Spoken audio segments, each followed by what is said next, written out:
So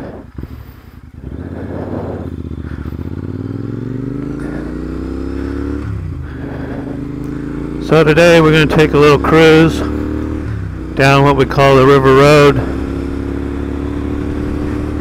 heading from Gretna, Nebraska to Louisville. Today we're riding the Royal Enfield International 650 Interceptor.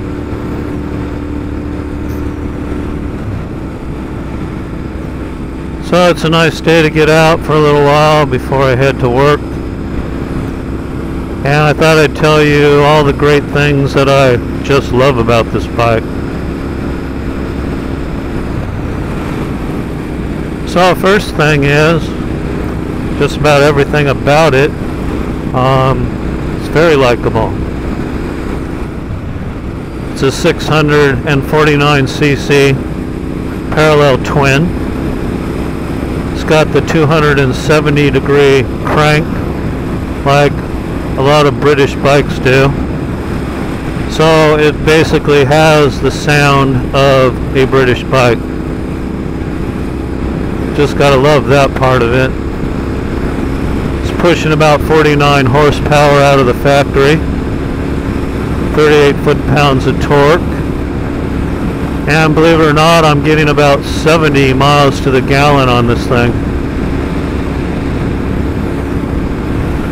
There's some surprising features I didn't know when I bought the bike. For one is that it comes with braided brake lines. Stainless steel braided brake lines. Usually an aftermarket upgrade on most bikes, especially most Japanese bikes I've owned. So, to me that's great value. The other thing was the horn. We'll try that now. It was very unexpected. So it's got two horn modules, and it's very loud. The bike came with tires that I was a little skeptical of, even though they're Pirellis. They look like your basic all-round, all-weather tire.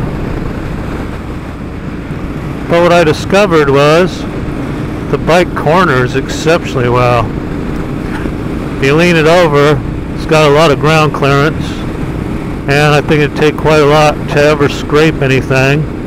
If you did, the pegs are spring-loaded. They also have rubber pads on them, and I find it to be very enjoyable no matter what style of riding I'm doing. So it's not a super bike, it's not a great powerhouse, but it's very adequate. If you were to ask me if this is a great beginner's bike, I'd say probably absolutely.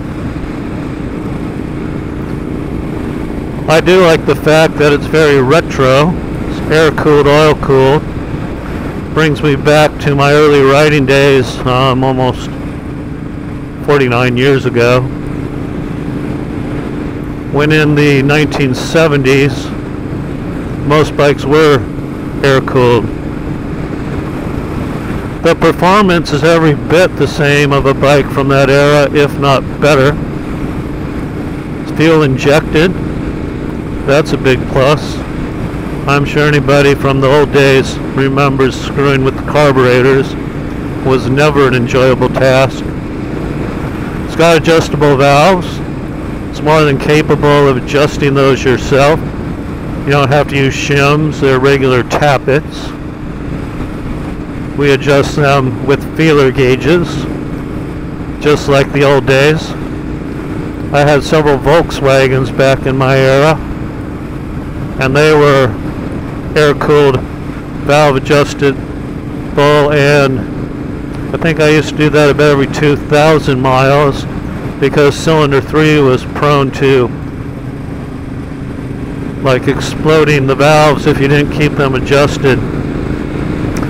So I did the first service on my bike, and the valves were pretty much very close to factory spec, but having been around mechanics and engines all my life, I did readjust all but one of them to get them spot on.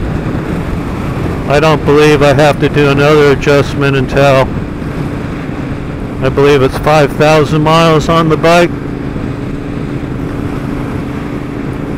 It runs a 1050 weight oil designed specially for motorcycles because of the high heat that these bikes generate being air cooled.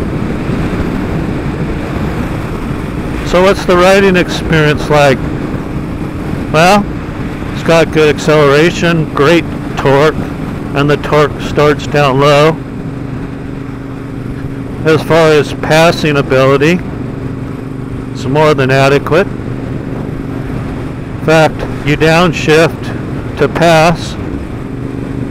There's gear 5, gear 4, gear 3, gear 2.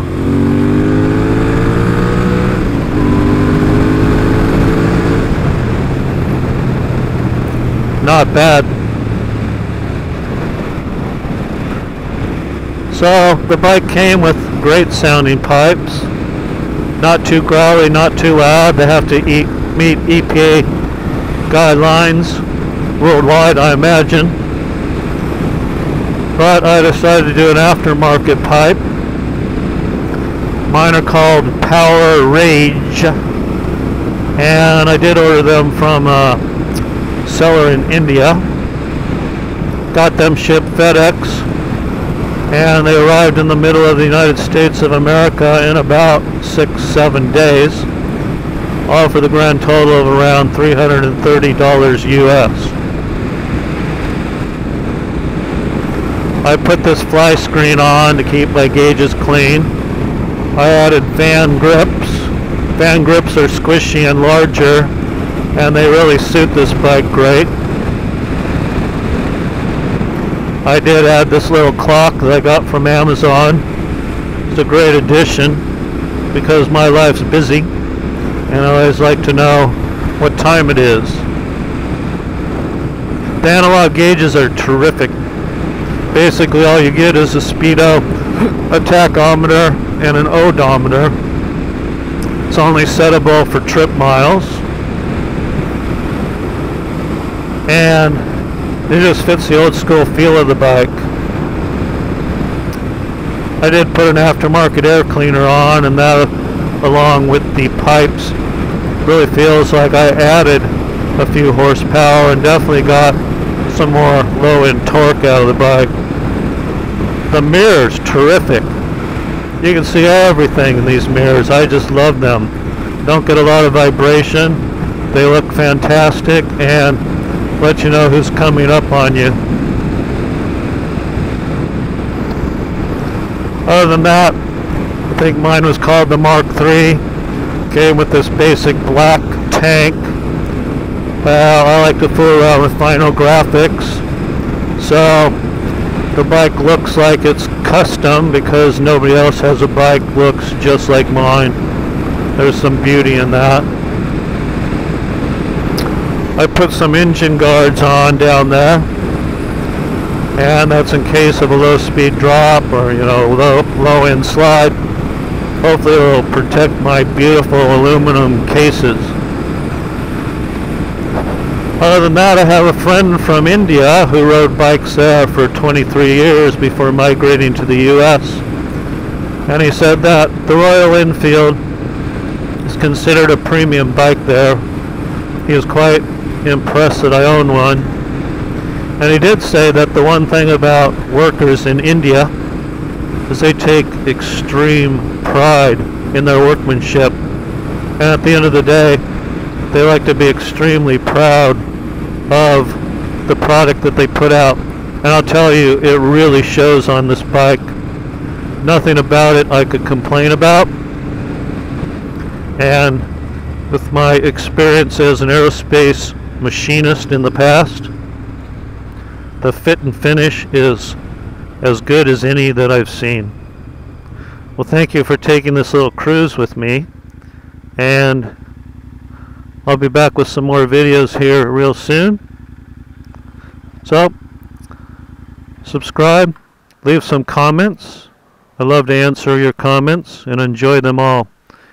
And thank you again. See you soon.